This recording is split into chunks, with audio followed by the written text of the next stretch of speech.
Hello everyone, how are you all. I hope आप सभी अच्छे होंगे एंड आप सभी का स्वागत है हमारी आज के वीडियो में। और आज के वीडियो में इस क्वेश्चन का इंटीग्रेशन करने वाले हैं।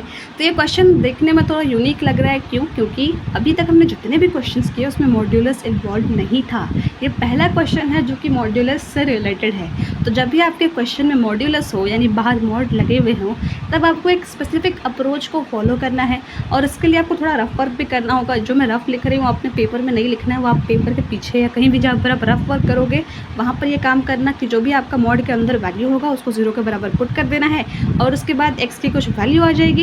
अब ये जो x की वैल्यू आई है ना, उसको हम लोग इस क्वेश्चन को 2 पार्ट्स में कन्वर्ट करके लिमिट के जगह पर पुट करेंगे। पहली बार में इसको अपर लिमिट में पुट करेंगे पहले पार्ट में, जैसे कि यहाँ पर पहला पार्ट। दूसरा पार्ट क्या है, आपका वही फंक्शन था लेकिन उसको हमने ब्रैकेट में कन्वर्ट किया, लिमिट्स थोड़ी सी चेंज की।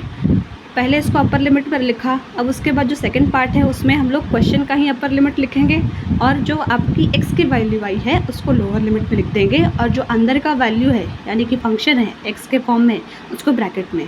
अब उसके बाद आप एक चीज़ नोटिस कर रहे होगे कि यहाँ पर तो कोई साइन ही नहीं है, तो साइन कैसे फाइंड करेंगे। यहाँ पर आपका लिमिट क्या है, 2 और 5। तो 2 और 5 के बीच में कोई आप एक नंबर सोचिए, 3, और उसके बाद 3 को आपको उसके बगल वाले फंक्शन में पुट करना है। तो 3 - 5 दैट इज़ -2। तो क्या वैल्यू आई आपकी माइनस में, तो वो साइन आप उसके आगे लिख दोगे। सेम इस साइड भी करना है।